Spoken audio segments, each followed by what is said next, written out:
시청자 여러분 안녕하십니까. 시사토론텐 정병준입니다.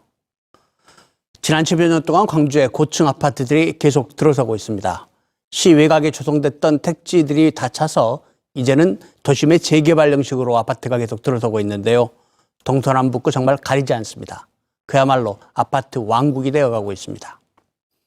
아파트 비율이 세종시에 이어 두 번째라고 하지만 세종시는 새로 만들어진 개혁도시여서 공원도 많고요. 호수도 있습니다. 또 아파트 설계에도 신경을 많이 써서 주거 환경이 광주와 비할 바가 아닙니다. 결국 광주가 전국에서 가장 답답한 도시가 되어가고 있다는 건데 이 문제 어떻게 풀어야 할지 오늘 토론해 보겠습니다. 오늘 토론 함께 해주실 분들 소개해 드리겠습니다. 국회 국토교통위원회에서 활동하고 계신 더불어민주당 조오섭 의원 나오셨습니다. 안녕하십니까? 네, 안녕하십니까?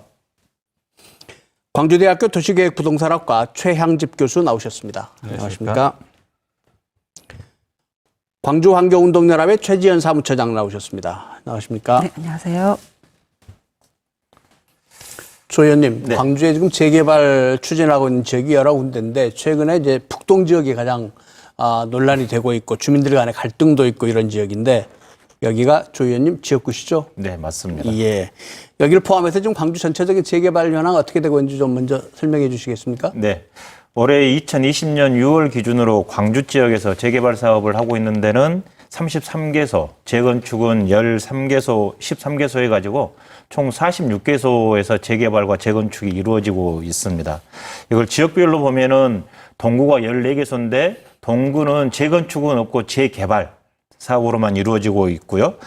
북구는 11곳인데 재개발이 10곳이고 재건축이 1곳입니다. 남구가 좀 특이한데요. 남구는 재개발은 2군데 그리고 재건축이 7군데입니다. 즉 남구 같은 경우는 예전 아파트가 많이 있어서 예전 아파트를 재건축하는 사업이 많이 시행되고 있습니다. 예를 들면 방림동의 3.1아파트, 주월동의 장미아파트, 월산동의 신호아파트 등이 재건축으로 지금 진행 중에 있습니다. 그러니까 이제 재개발하면은 그 기존에 단독주택들 있었던 지역에서 아마 헐고 아파트 짓는 게 재개발. 네. 그다음에 재건축하는 거는 그동안의 저층 아파트를 이제 걷어내고 다시 고층 아파트 짓는 게 재건축 좀 이런 거죠. 그렇죠. 결국은 광주에 무려 46군데에 지금 아파트 짓기가 진행되고 있다는 얘기인데 정말 이게 전부 다 아파트로 들어서고 나면 어떻게 될 것인지 좀 답답한데요. 오늘 이 얘기들을 좀 잘 진행해 봤으면 좋겠습니다. 최 처장님, 제가 잠시 전에 말씀드렸는데 북동 재개발 지금 주민들 간의 갈등도 좀 있고요. 논란이 되고 있는데 이쪽 상황 좀 정확하게 말씀해 주시죠. 네, 말씀해 주신 것처럼 이제 도시 공동화되어 있고 낙후되어 있는 도시를 다시 이제 재설계하는 방향에 있어서 지금 이제 아파트 건축 일괄 지금 이렇게 다 진행이 되고 있는 모양새여서 이게 바람직한 이제 도시 개발 아니면은 어떤 도시 재생으로서의 기능을 할 것인가라는 우려가 좀 되는 부분인데요. 지금 북동구역도 실은 이제 지난 2006년에 고시가 됐었습니다. 2010 도시 및 주거환경 정비 기본 계획의 예비 구역으로 그때 지정이 됐었는데 이제 공식적인 그 정비 구역으로 지정하기 위한 입안 절차가 진행 중에 있습니다. 그런데 지금 여기가 지금 예비구역으로 되어 있고 그 계획안을 보면 여기도 주상복합 아파트 중심으로 계획이 되어 있습니다. 그러다 보니까 완전 다 밀고 전면 개발 방식이고요. 지금 현재 주민들, 그러니까 특히 이제 이렇게 상가를 가지고 계시는 토지 소유주나 원주민들은 이런 개발 방식에 좀 문제가 있다라고 이의 제기를 하고 계시고, 그 다음에 최근에 이제 추진위원회가 2005년부터 활동을 했었습니다.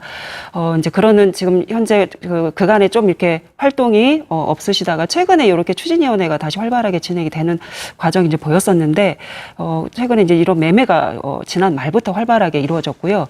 또 이제 소위 말하면 지분 쪼개기 방식으로 해서 소유주가 굉장히 많이 늘었습니다. 이분들은 지금 주상복합 중심의 지금 이런 재개발 사업을 요구를 하고 계셔서 이제 주민들 사이 안에서도 지금 갈등이 있는 상황입니다. 지분 쪼개기라고 하셨는데 이 지분 쪼개기가 뭐고 이걸 왜 하는 겁니까?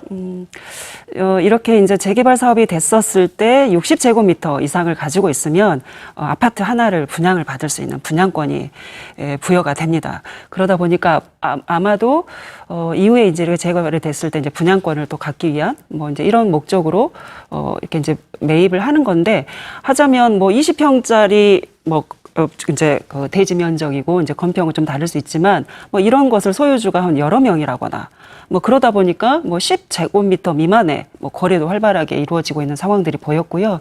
그래서 이제 이런 지분 쪼개기가 이제 문제가 되는 이유가 실은 도시 재생이나 재개발이나 이런 게 원도심, 그다음에 이렇게 낙후되어 있는 지역을 다시 활성화시키고자 하는 목적이고, 그다음에 넓게 보면은 이런 이제 도시 재생이나 재개발이 원래 본 목적, 그러니까 중심 상업 지역이다라고 하면 상권 활성화, 그다음에 도심 기능 회복이 이제 목적인 건데, 이렇게 아파트를 많이 지어서 이걸 이제 소유를 하고 아니면 또 되팔았을 때 어떤 수익을 기대를 하고, 그래서 소위 말하면 어떤 투기 세력들이 좀 결합하는 모양새로 흘러가다 보면 본래 목적의 사업의 방향이라기보다는 이렇게 이제 아마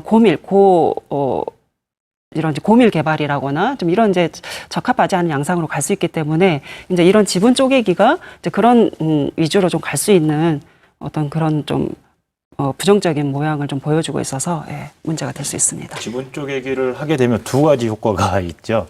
아까 이제 처장님 말씀하신 것처럼 하나는 분양권을 받을 수 있기 때문에 투자에 대한 투자일지 투기일지는 판단을 해봐야겠지만 그에 대한 부분들이 만들어질 수 있고요. 또 하나는 우호적인 조합원 세력을 만들 수 있습니다. 즉 쪼개기가 되면 조합원이 한 분이 더 생기는 거고 조합원 투표에서 그게 개발에 이익이 될 수 있는 유리한 쪽으로 투표 행위가 이루어질 수 있기 때문에 거기에 대한 부분들로 지분 쪼개기가 이루어지고 있고 실제로 북동 같은 경우가 지금 여러 가지 사례들이 지분 쪼개기가 나와서 그게 좀 사회 문제가 되고 있습니다. 그러면 그 조합을 주도하고 있는 분들이 자기들의 지지 세력을 확보하기 위해서 지분 쪼개기를 의도적으로 권장하고 이럴 수도 있다는 말씀이신가요? 그럴 가능성도 있죠. 네, 결국은 지금 낙후된 지역을 좀 잘 살게 해보자고 시작됐던 이 도시 재생 사업이 부동산 투기로 번지고 있다는 얘기인데, 김 교수님, 지금 구도심 지역의 재개발을 위한 정비 사업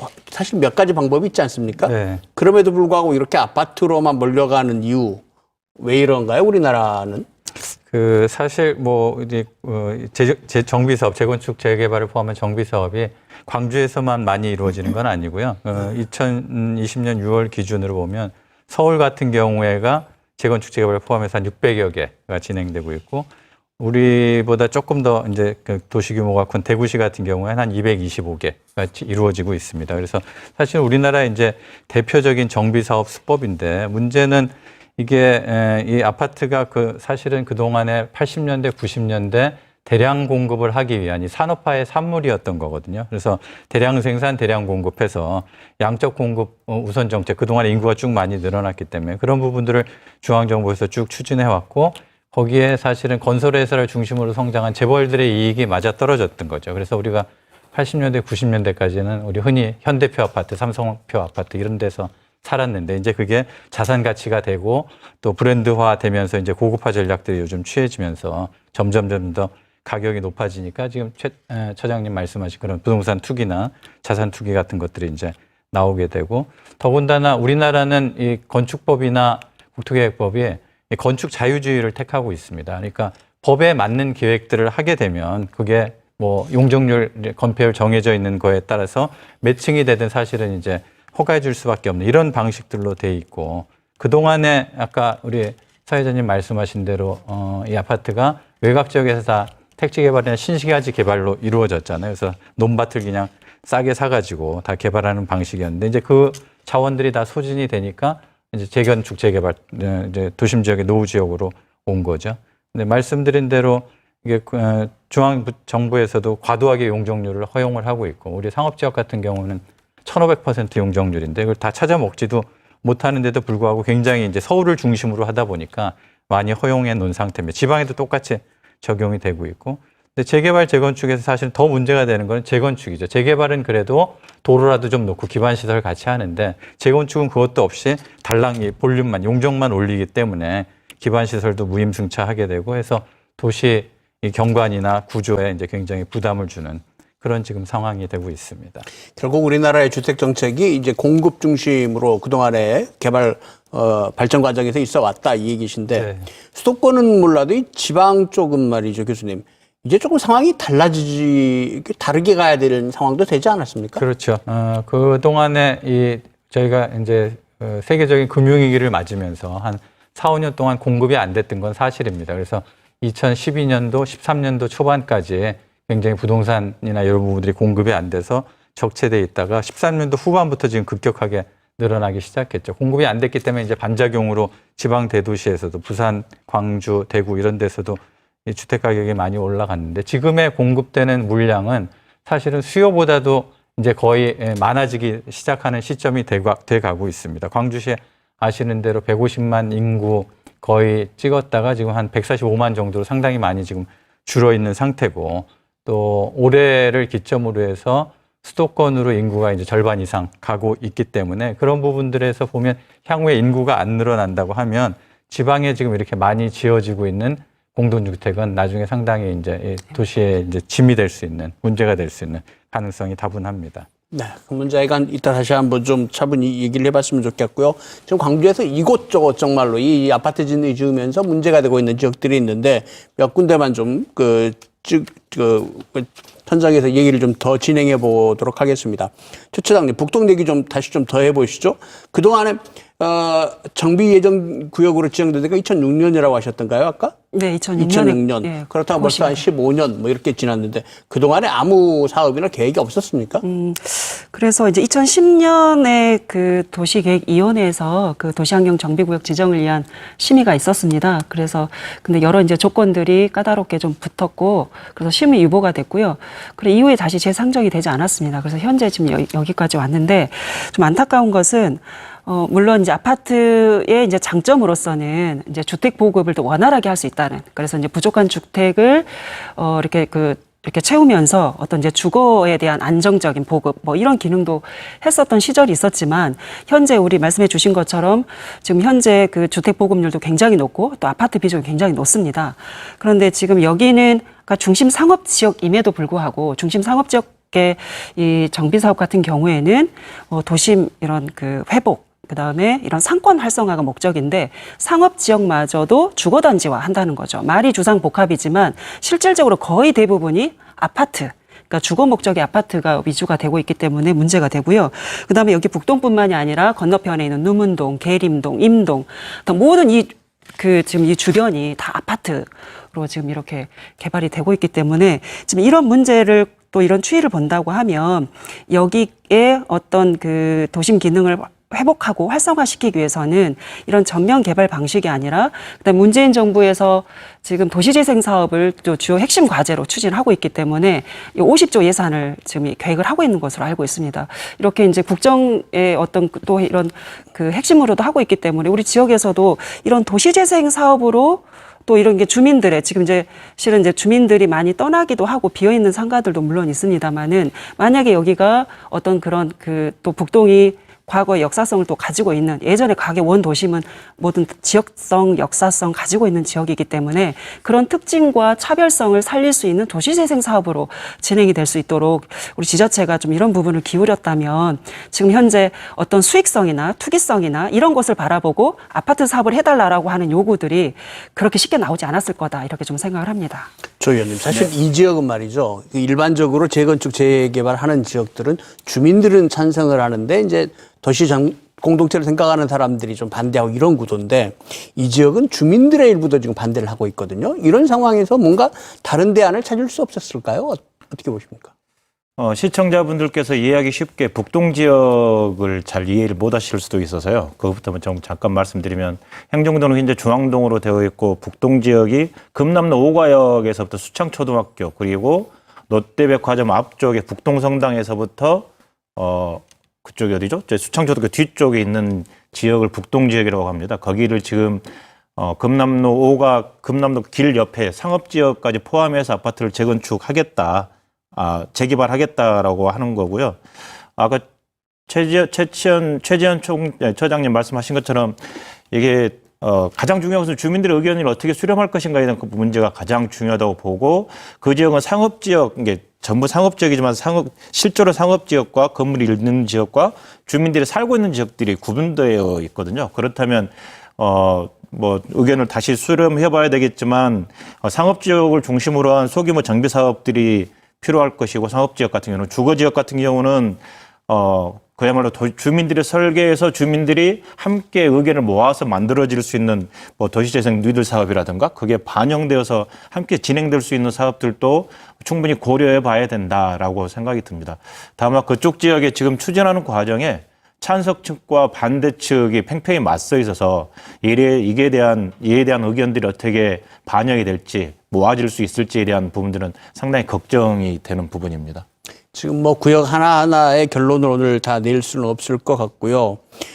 전체적으로 도시가 이렇게 아파트로 향해 가고 있는 문제들을 우리가 고민해야 되는데, 최 처장님, 지산동 쪽 얘기인데 이건 그 지방자치단체가 문화기념관 짓겠다고 하는데도 반대하는 주민들이 있다고요? 상당히 좀 상황이 네. 그러니까 지금 여기저기서 이렇게 이제 아파트 개발이 다 되다 보니까 우리 지역도 아파트 개발을 지금 기대하고 요구를 하는 것 같습니다.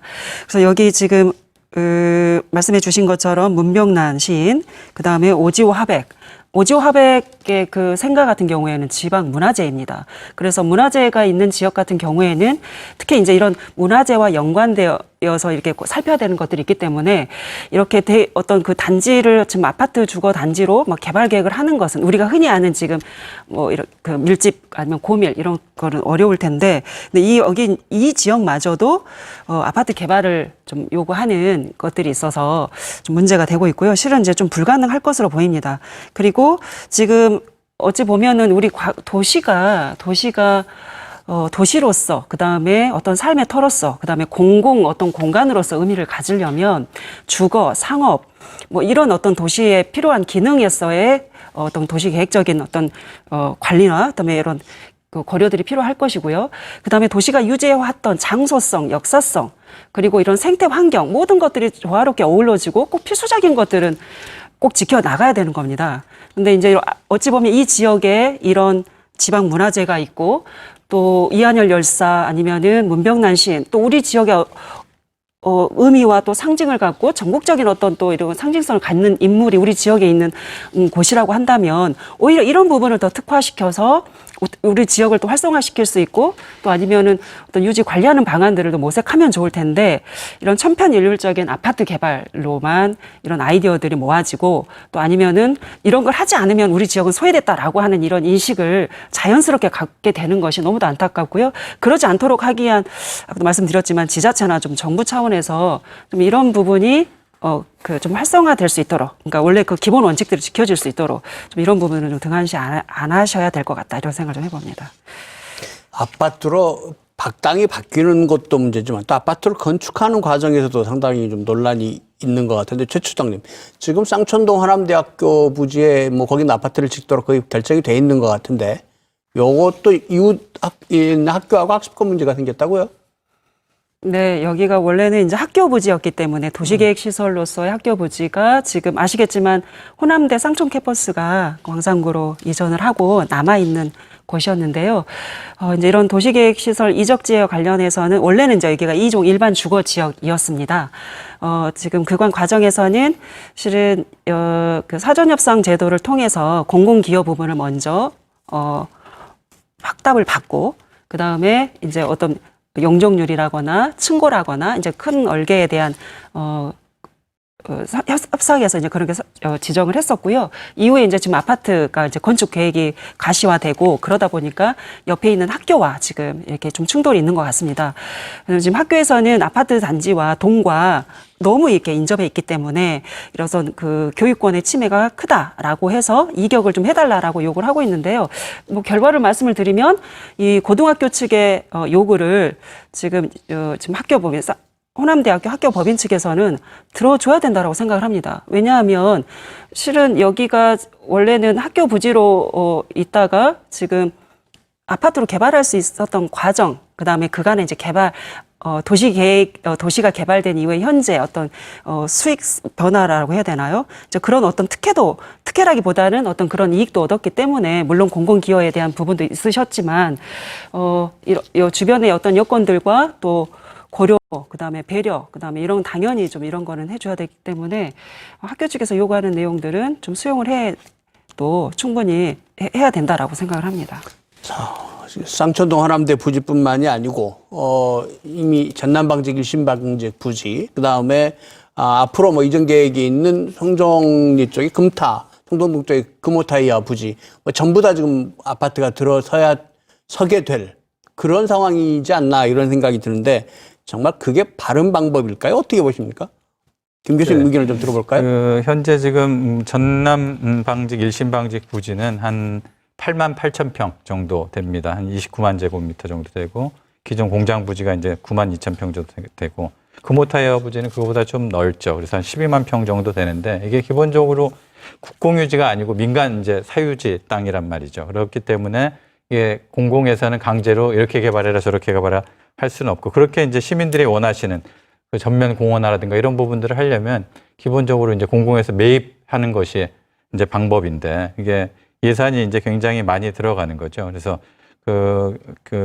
우리 일심 방직 같은 경우만 해도 추산해 보면 이게 공시지가의 한 3배 정도로 하면 3천억 이상 매입 비용이 소요되고 거기를 공공에서 이제 개발하려면 그에 상응하는 굉장히 많은 비용이 들어가기 때문에 이게 시 재정으로 이제 감당하기가 상당히 어려운 거죠. 그래서 민간 개발 사업을 하되 말씀하신 대로 아파트 중심이 아니고 거기 업무도 좀 들어오고 상업도 들어오고 해서 여러 가지 복합적인 도시 기능들이 조화가 되고 거기가 혁신지구나 아니 이런 개발 사업으로 경제 기반형 개발 재생 사업으로 간다 그러면 좋은데 시에서 할 수 있는 수단은 사전 협상 아니면 인허가권 도시계획위원회나 건축위원회 각종 영향평가 같은 것들을 통해서 이제 컨트롤하는 이런 정도의 지금 제도적인 수단밖에는 없기 때문에 그런 부분들을 이제 앞으로 중앙부처나 이런 데서 새로운 제도들을 조금 많이 만들어야 될 것 같아요. 그래서 아까 앞에서도 논의했습니다만 지금 과도하게 허용되고 있는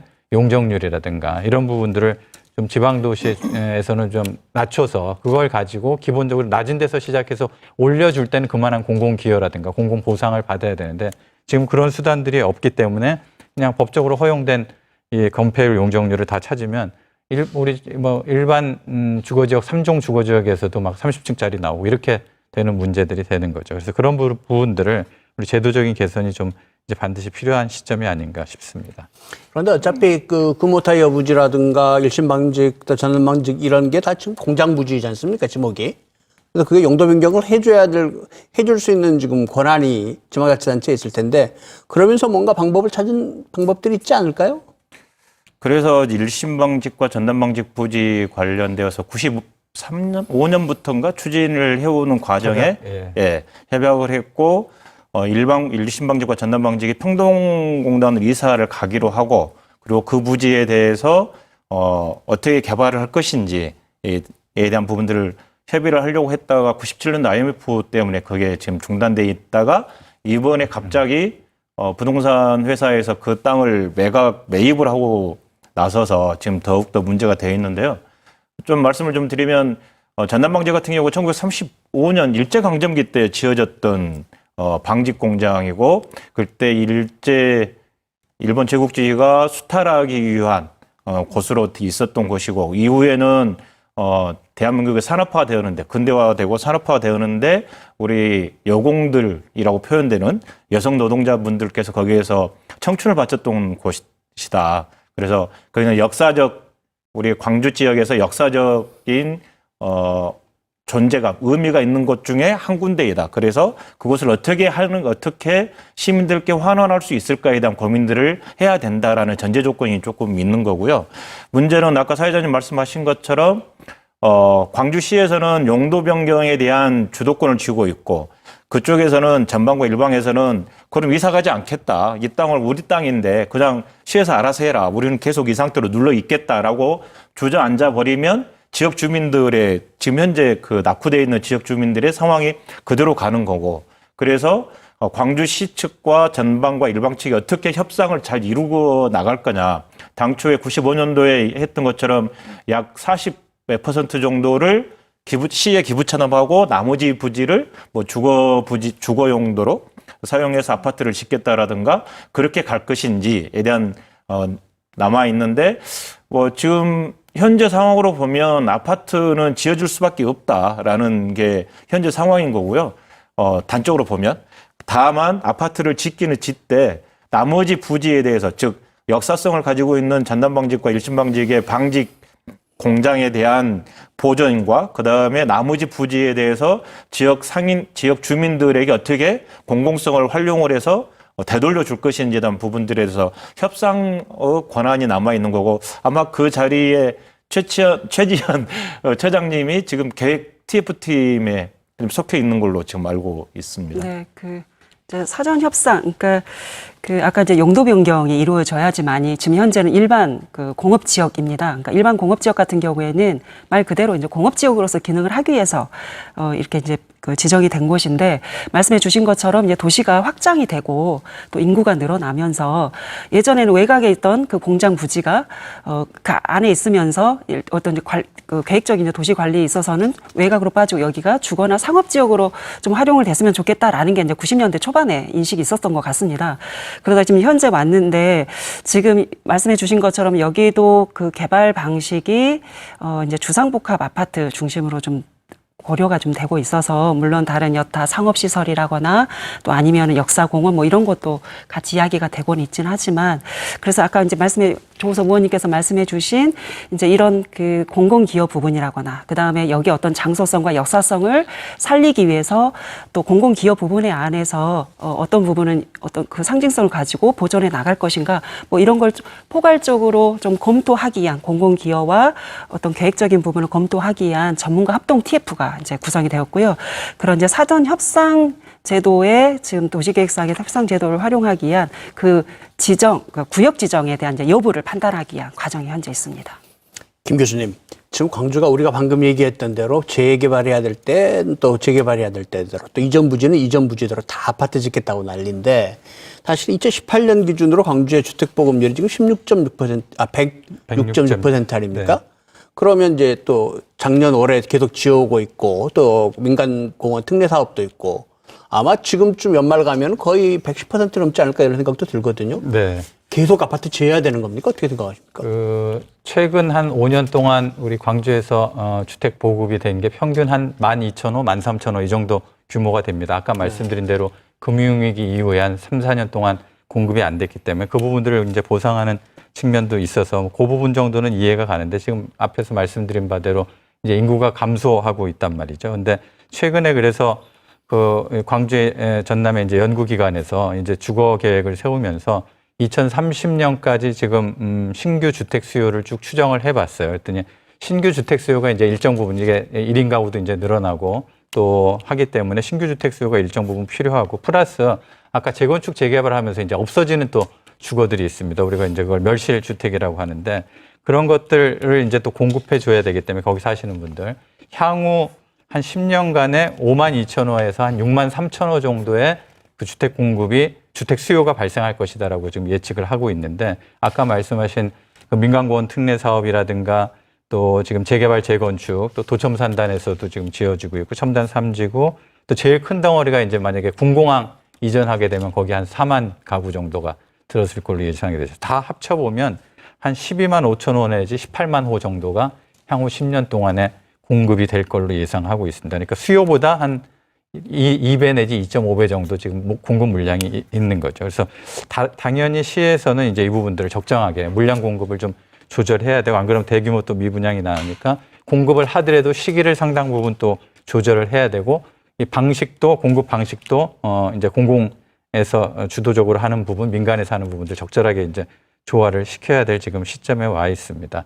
참고로 우리가 이제 우리나라가 사회 현상을 비슷하게 닮아가고 있는 일본의 경우에 보면 2018년 기준으로 해서 전체 일본에서 공가율이 한 13.6% 정도 됩니다. 우리는 작년 기준으로 한 100만 호 정도 되니까 우리는 그렇게까지 높진 않은데 공가율이 13.6%인 한 800만 채 정도가 일본에 지금 공가가 있다고 그래요. 그리고 일본 전체 주택수가 한 5천만 채 정도 되는데, 그러니까 2033년도에는 이게 2천만 채로 해서 거의 한 3분의 1 정도가 공가로 될 거라고 예상이 됩니다. 우리가 일본을 그렇게 좋아하지 않지만 사회현상은 따라가는데 인구도 줄어들고 고령화되고 또 지방 축소되고 수도권 중심으로 가고 하는 부분들이 비슷하게 닮아가서 지금과 같은 방식으로 광주에 대량으로 공급이 된다면 그런 부분들의 사태를 우리도 맞을 수 있을 가능성이 높기 때문에 말씀드린 대로 물량 공급, 시기 조절, 공급 방식, 새로운 개발 이런 부분들이 상당히 필요하다고 보여집니다.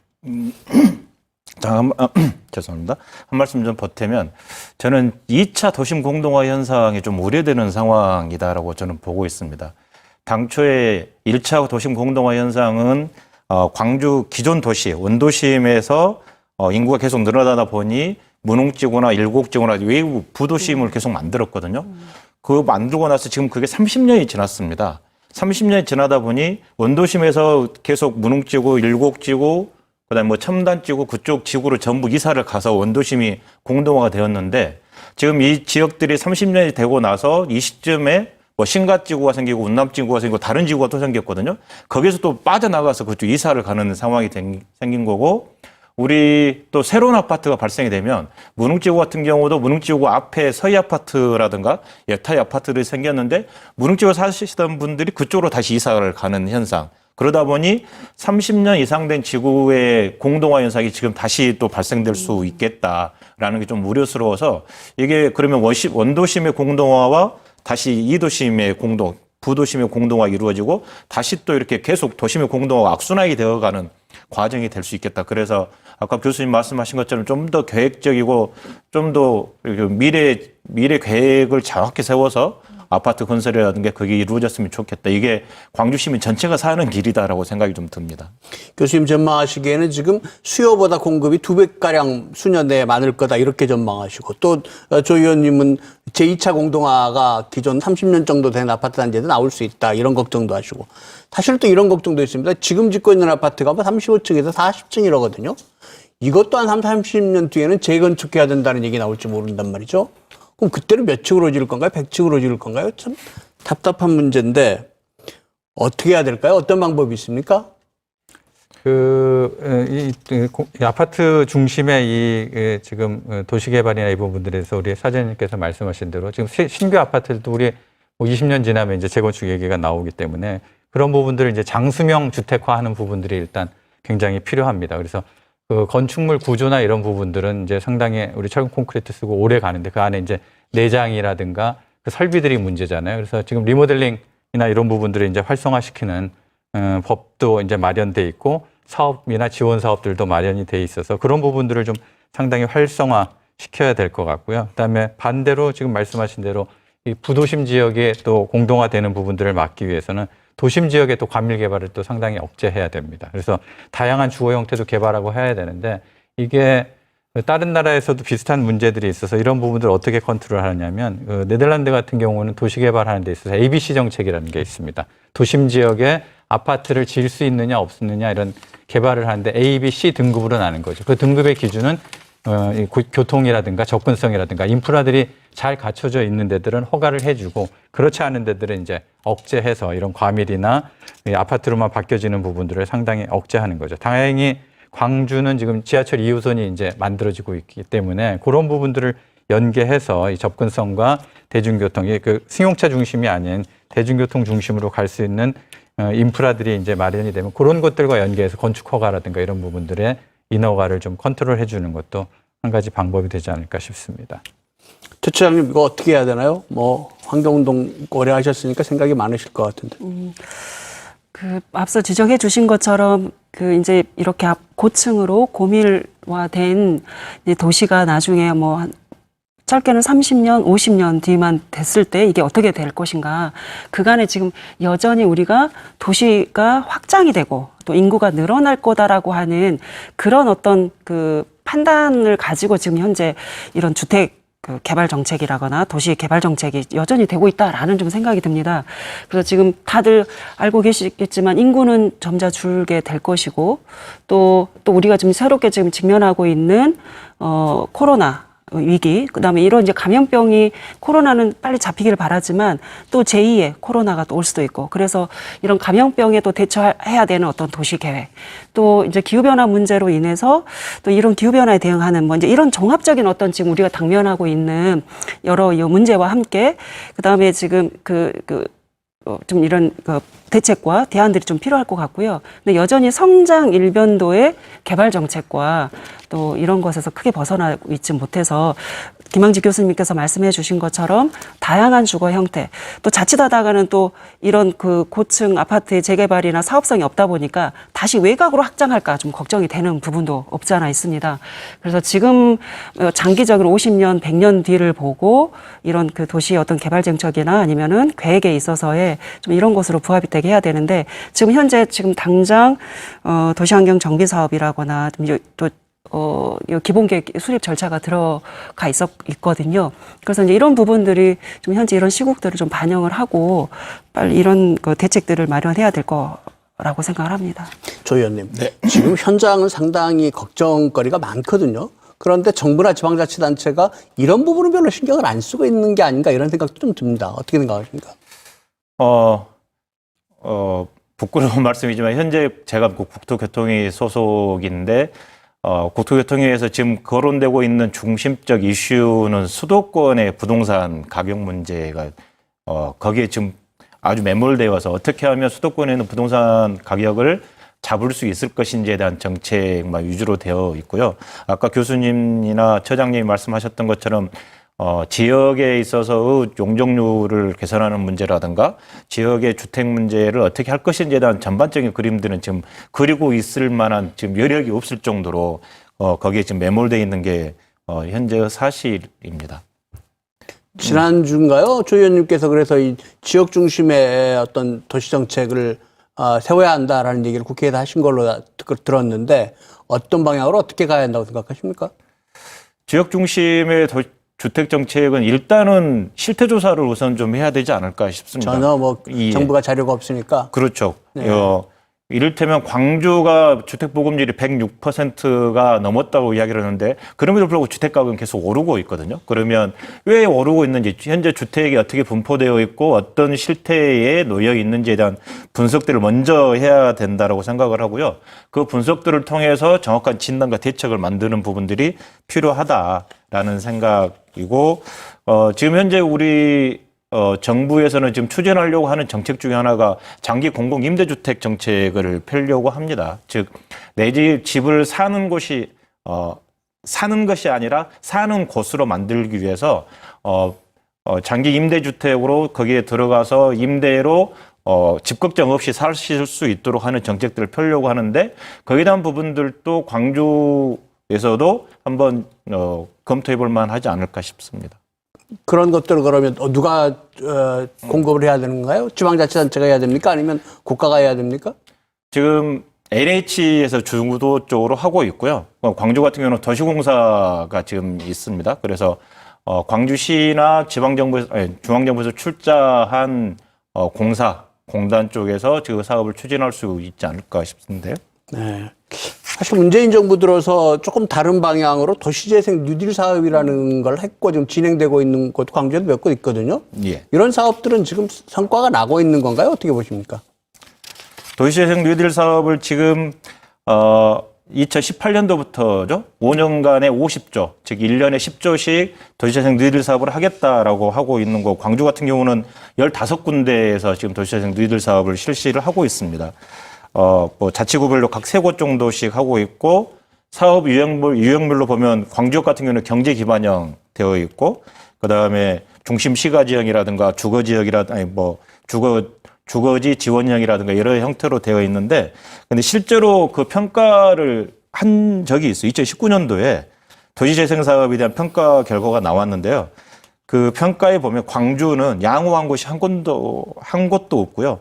보통이 4곳, 미흡한 곳이 7곳으로 되어 있습니다. 즉, 전반적으로 도시재생 뉴딜 사업 전체가 원래의 계획대로는 되어가고 있지 못하다. 그에 대한 여러 가지 이유가 있을 수 있지만 도시재생에 대한 개념 자체에도 주민들 스스로도 그다음에 추진하고 있는 분들도 그게 이루어지지 않는 부분들이 있었던 거고 그다음에 현장 지원센터가 미운영되고 있다든가 그다음에 전문 인력이 부족하다든가 여타의 그런 부분들이 있어서 도시재생 뉴딜 사업을 실시를 하고는 있지만 실제로 현장에서 뛰고 계신 분들의 그 전문가 인력이라든가 여러 가지 시설이라든가 그런 부분들이 좀 부족한 형태이고요. 그래서 여기에 대한 부분들을 빨리 원인을 파악을 했기 때문에 그에 대한 대안들을 세워서 좀 더 제대로 될 수 있도록 해야 될 것 같습니다. 거기 저도 추진 실적 평가 같이 참여해서 했는데 광주가 이게 조금 빨간불, 노란불만 있어서 좀 안타깝긴 했습니다만 사실은 좀 뉴딜 측면에서 변명을 드린다고 할까 좀 옹호를 한다면 아까 재건축 재개발 사업도 물론 시간이 많이 걸리지만 그건 전면 철거하고 이제 아파트를 지으니까 금방 가시화되는 것 같이 보이지만 이 뉴딜 사업은 그 기본 목표 자체가 이 수익성을 추구하는 게 아니고 생활 여건 개선이라든가 주민 참여라든가 삶의 질 이런 부분들에 초점을 맞추다 보니까 아무래도 시간이 오래 걸릴 수밖에 없습니다. 그래서 추진이 되게 4년, 5년 정도 진행되고 있고 전국적으로는 지금 한 360여 개 정도 진행되고 있는데 광주는 앞으로 해야 될 때들이 사실 많이 있죠. 그리고 또 작년에 법이 개정되면서 혁신지구라든가 또 총괄사업관리자 이런 새로운 제도들이 들어와서 그런 제도들을 적극적으로 좀 활용해가지고 좀 공격적인 이 재생사업 아까 말씀하신 대로 이 재건축 재개발 수요를 흡수를 하려면 공격적인 재생사업이 조금 필요한데 일단 우리 광주는 광역시에서 추진하는 자체적인 재생사업 모델이 없어요. 우리 서울형 재생사업이 있고 충남도 충남형 재생사업이 있어 광역에서 지원해주면서 이렇게 아까 재건축이나 재개발을 해야 될 후보지들의 생활 여건을 개선해서 그 수요를 흡수해가는 이런 사업들이 이게 광역에서 좀 추진이 필요한데 우리가 그런 부분들을 조금 만들어야 될 필요가 있고 그다음에 그래서 광주형 도시재생 사업으로 그런 노후불량 주거 지역이나 또 원도심에 이제 아까 제2부도심 말씀하셨는데 그런데 대폭적인 생활환경 개선들이 좀 필요하고 생활 SOC나 뭐 소규모 주택 정비 사업 새로 만들어진 사업 수단 같은 것들을 좀 다양하게 추진해보는 그런 여러 가지 정책들을 좀 믹스해보는 부분들이 좀 필요하다고 보여지고요. 그다음에 송암산단이나 하남산단 시에서 준비하고 있는 걸로 알고 있습니다만 산업단지에 대한 이런 혁신적인 재생사업도 상당히 필요합니다. 그래야 일자리도 만들고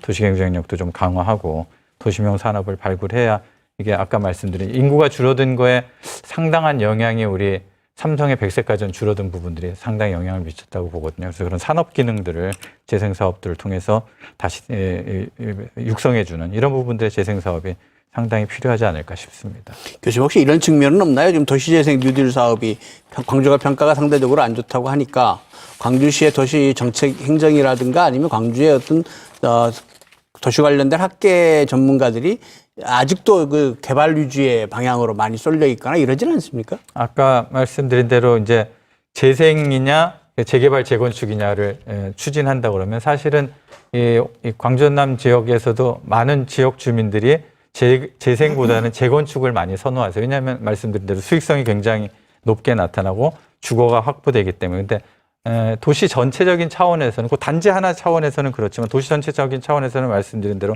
주거와 또 상업과 산업과 이 업무 이런 부분들이 조화를 이루어야 되는데 이게 그런 부분들의 메리트를 상쇄할 만한 생활환경 개선이나 지원, 그다음에 인프라 확충, 공원 녹지 확충 이런 부분들을 해준다 그러면 굳이 이 높은 고층 건물로 이렇게 옮아가는 재건축 부분들에 매몰될 이유는 없다고 생각이 됩니다.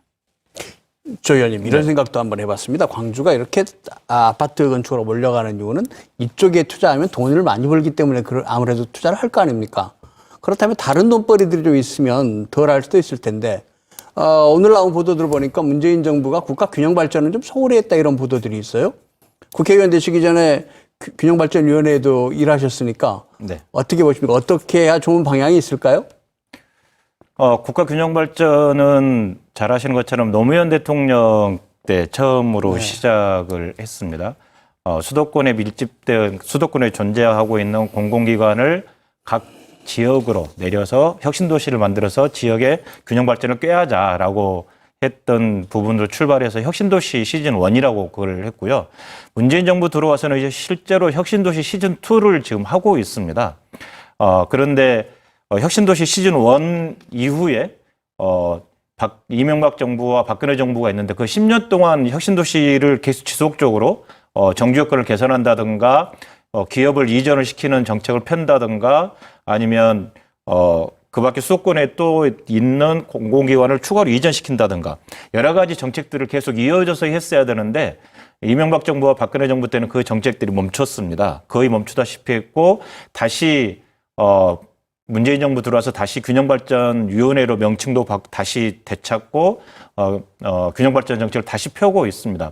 지금 혁신도시 시즌2라고 하고 있는데 혁신도시 시즌2의 가장 기본적인 것은 현재 혁신도시의 공공기관만 이전해왔고 거기에 근무하신 분들만 이전해왔지 가족들이 이전되어 오지 않았던 부분들에 대해서 어떻게 하면 정주 여건을 개선해서 정주 여건이라는 것은 교육과 병원, 문화, 여러 가지 의료 모든 여러 가지 부분면에 있어서 그 환경을 개선해서 이사로 올 수 있도록 할 것인지에 대한 문제, 그밖에 공공기관에 포함되어 있는, 이게 딸려 있는 기업들이, 사기업들이 이전을 해올 수 있도록 만드는 문제, 그 다음에 지역에 있는 청년들이 혁신도시에 존재한, 즉, 광주 전남 같은 경우는 한전이나 농어촌공사에 취업을 하는데 우선 취업할 수 있는 문제 등을 지금 하고 있는 거고요.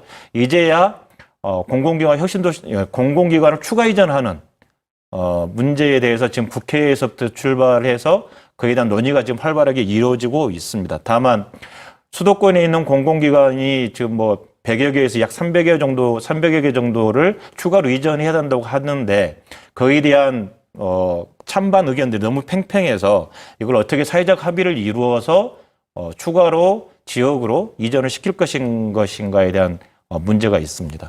네. 혁신도시, 저도 말씀 좀 드리고 싶은 게, 그러니까 혁신도시 시즌2, 그 다음에 공공기관 이전에 이제 활발하게 이어가야 되는데, 말씀해 주신 것처럼 실은 이제 지역 균형 발전이 되려면 수도권 규제가 제대로 이루어져야 됩니다. 네. 근데 지금 수도권, 지금 지난번에 그린벨트를 해제를 해서 수도권 주택 공급을 하냐 마냐 큰 논란이 있었는데, 이제 태릉 선수촌도 이제 그 골프장, 예, 골프장도 실은 그린벨트입니다. 그 다음에 3기 신도시 다 그린벨트 지역이어서 오히려 이제 수도권 규제는, 그러니까 수도권은 그대로 또 팽배하게 두면서 지역 균형 발전은 불가능한 일이죠. 예. 네, 오늘 토론들이 문제점만 쭉 훑어보는 그런 정도로 진행이 됐습니다만, 그러니까 이걸 계기로 해서 광주가 좀 더 함께 잘 살 수 있는 그런 도시공동체를 만드는데 기여할 수 있는 그런 시간들이 됐으면 좋겠습니다. 오늘 함께 토론해 주셔서 감사합니다. 네, 감사합니다. 재개발이면 재개발, 이전 부지면 이전 부지, 땅만 생기면 아파트를 짓겠다고들 합니다. 그만큼 아파트를 지으면 돈이 많이 벌리기 때문이 아닐까 그런 생각이 드는데요. 혹시 광주가 아파트를 지을 때 다른 지역보다 수익을 너무 많이 남을 수 있도록 그렇게 허용해 주는 건 아닌가 그런 생각을 해봤습니다. 결국 이 문제를 감당해야 될 다음 세대에게 부끄럽지 않는 우리 세대가 됐으면 좋겠습니다. 시사토론10 오늘 순서 다시 여기서 마치겠습니다. 다음 주 화요일 시간에 다시 뵙겠습니다. 안녕히 계십시오.